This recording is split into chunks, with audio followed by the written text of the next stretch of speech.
Hey, salut, bonjour, and welcome to my kitchen. So aujourd'hui, I am making some pumpkin spice muffins. Now, it's gluten-free. It's a gluten-free mix. I found it the other day and I thought, this sounds really interesting. And it's fairly easy. It needs 2 eggs, a third of a cup of oil, 3/4 cups of milk or water. I've chosen to do it with water. But now the big decision is, do I do it in muffin tins or do I make it as a loaf? So both are possible. Now, I forgot the eggs, so I'm gonna show you. This is my current egg tray and I absolutely love it. It has a cover that goes on it. And I went to a local craft show and they had a whole bunch of saying, but made in Canada, kind of liked it, so I got it. So I'm gonna take out 2 eggs here, put this away. My counter space is quite limited. So this sounds fairly easy to make. Mix eggs, water, oil in a medium bowl, mix well until batter is smooth. And then you just put it in the thing. So that's pretty easy. Those are ingredients that we have at home. Now, my hands are a little sore again today. So I have celiac, and for some reason my immune system have decided to go on overdrive, and I don't know if it's, if I got gluten, oops, wrong paddle. If I got gluten or this is just something else going on, but my hands are really sore and mixing tends to be a little hard. So I am gonna go ahead and make it in here. So I'm gonna go ahead and crack 2 eggs. Yeah, because I've touched raw eggs, I'm going to go ahead and wash my hands. Oops.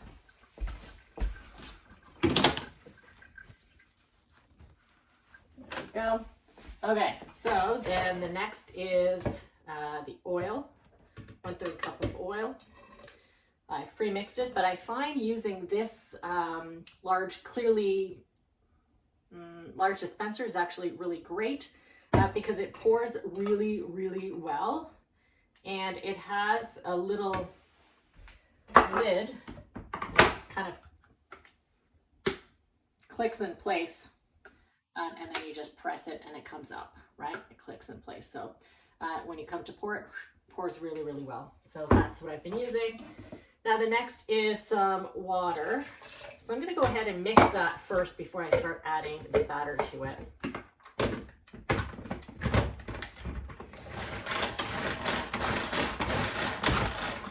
we go. Give that a little mix. Put that aside. All right, it's my first time making this mix. Now you can make everything from scratch. And a lot of times when I was eating gluten, I would make my cakes from scratch because my friend Christine taught me how easy it was to make my own cake mix, how to bake quite a few things. But when it comes to gluten-free, a lot of times I would rather just buy it. And if you have someone who is gluten-free in your life, sometimes the kindest thing that you can do is actually just buy a mix, making sure that your whole kitchen is decontaminated, and you know that you rewash everything that you are just about to use with fresh soap water, nothing that gets contaminated. There's just a little bit of the powder that I'm doing.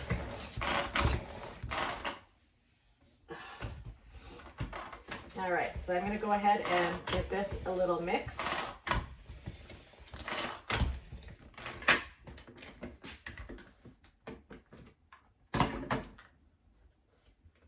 Like I said, my hands aren't working as well as they should. This isn't really difficult. It's just I don't have a grip right now, so my hands feel like they are 95. My mind still thinks I'm in my 30s.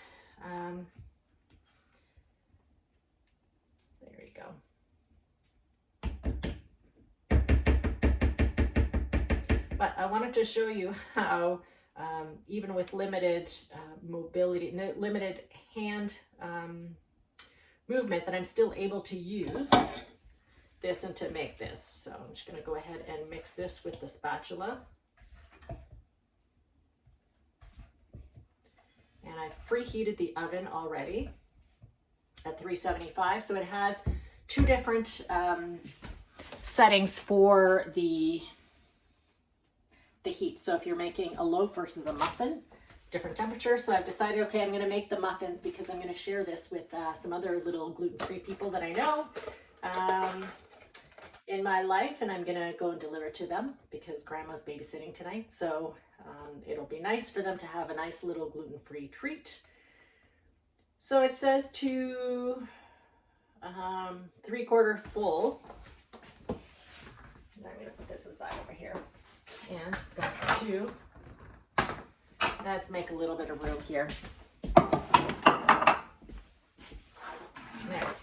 So when it comes to putting the batter in the muffin tin, I've got a couple of options. Now I could just try to pour it that way, but again, hands aren't working as well. Some people suggest using an ice cream scoop, but that's more for like when you're scooping cookies and you want the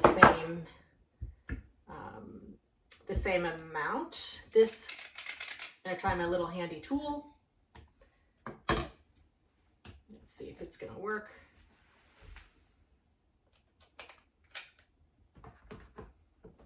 All right, I think I've got the trick, my friend. I also like to use this when I'm making meatballs. This has 3 different attachments, small, medium, and large. I usually use the small or the medium ones, depending on what kind of meatballs I am making. I've made some falafels, and I've used the medium ones just to make sure that, and then I just have to, you know, finish rounding them by hand actually, but this is just the right amount that I am putting in here. Look at that. It's making more than I thought, more than 6. Let's see, it's gonna make more than 12. What I like about these silicone molds, and you'll see it after, is that I didn't have to put anything in there. Don't have to grease it up, don't have to line it with anything, because they come out nice and clean and, you know, and perfect. So they're pretty much non-stick. There we go.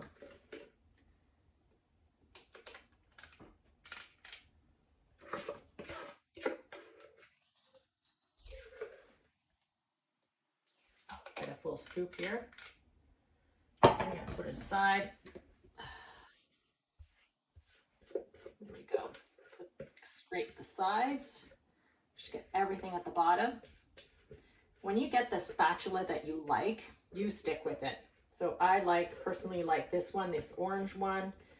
And I have a little one, a Slim Jim, that I use quite often as well. That's the bigger one. Absolutely love it.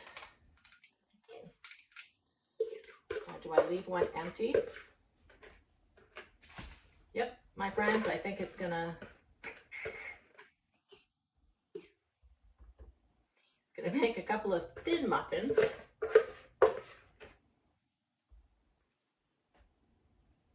There we go. Okay, so when the oven preheats, I'm going to go ahead and put these muffins in the oven. And for the muffins, it's baking at 375 or 190 degrees Celsius for 18 to 20 minutes. So you need to cool before moving it out of the pan. So I'm going to go ahead and put those in, and then I will come back and show you what they look like. Look at that, fresh out of the oven. They're on the cooling rack right now. And look at that little teeny beeny bit one. You can see where got some on the side. I should have wiped that down before, but it's okay, it'll clean up quickly. So I'm just gonna let these cool down, and then I will show you how it's easy to remove when it's done. Okay, so now I haven't done anything to these muffins, but look at that. Look at that, how easy it is for them to come out. So, a little awkward here. Voila. And look at this, pretty clean. So just minimal cleanup in there. And if I just want to do this, I can just push up on it And voila, they are ready. Now you can see how easy it was for these muffins to come out. They are absolutely beautiful. I'm going to put one in a plate and I will try one, probably add a little bit of butter to it. I'll have a taste. And if they are really good, then I'm going to package 4 up and bring it to my 3 friends who are gluten-free and their grandma who is watching them right now. So these are my pumpkin muffins and they look very delicious. They smell delicious. I can't wait to. Okay, so I have my muffin here and yes, I put a little bit too much butter, but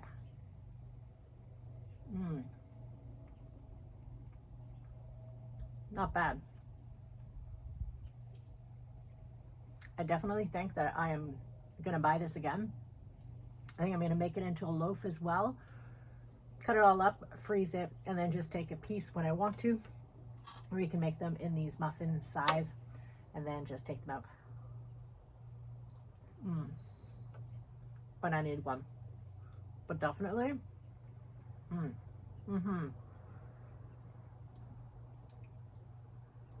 Now I've eaten a lot of gluten-free stuff because I'm celiac, and this doesn't taste like it's gluten-free. So I'd like to make them, give them to a few people that are not gluten-free and see what they think of it. So I'm gonna say bye to you guys. I'm gonna keep eating this. I think I'm gonna deliver them to my friends. All right, guys, have a beautiful day.